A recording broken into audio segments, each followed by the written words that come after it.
भक्तजनों, कार्तिक माह की पहली कहानी। किसी गांव में एक बुढ़िया रहती थी और वह कार्तिक का व्रत रखा करती थी।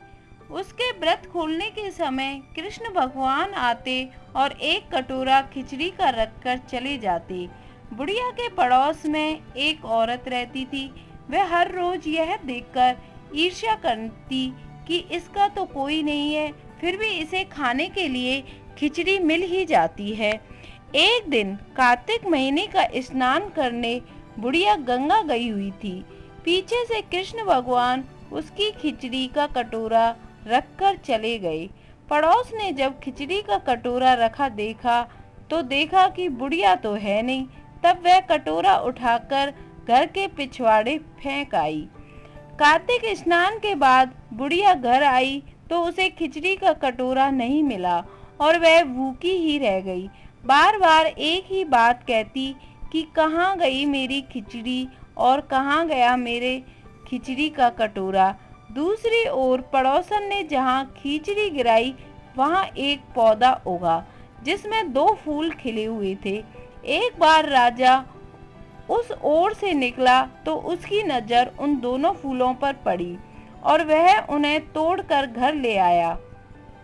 घर आने पर उसने वह फूल रानी को दिए, जिन्हें सूंघने पर रानी गर्भवती हो गई। कुछ समय बाद रानी ने 2 पुत्रों को जन्म दिया। वह दोनों जब बड़े हो गए तब वह किसी से भी बोलते नहीं थे, लेकिन जब वह दोनों शिकार पर जाते तब रास्ते में उन्हें वही बुढ़िया मिलती जो अभी भी यही कहती कि कहाँ गई मेरी खिचड़ी और कहाँ गया मेरा कटोरा। बुढ़िया की बात सुनकर वह दोनों कहते, हम हैं तेरी खिचड़ी, हम हैं तेरे बेला। हर बार जब भी वह शिकार पर जाते तो बुढ़िया यही बात कहती और वह दोनों वही उत्तर देते। एक बार राजा के कानों में यह बात पड़ गई। उसे आश्चर्य हुआ कि दोनों लड़के किसी से नहीं बोलते, तब यह बुढ़िया से क्या बात करते हैं। राजा ने बुढ़िया को राजमहल बुलवाया और कहा कि हमसे तो किसी से ये दोनों बोलते नहीं हैं, पर तुमसे यह कैसे बोलते हैं।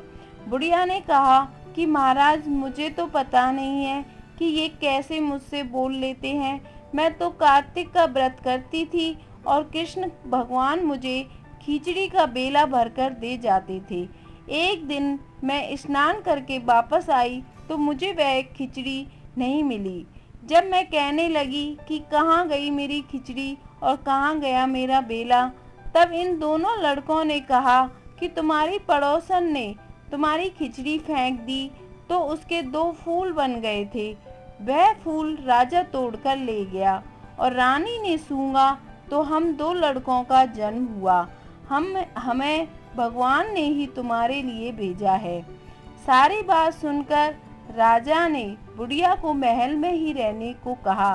हे कार्तिक महाराज, जैसे आपने बुढ़िया की बात सुनी वैसे ही आपका व्रत करने वालों की भी सुनना।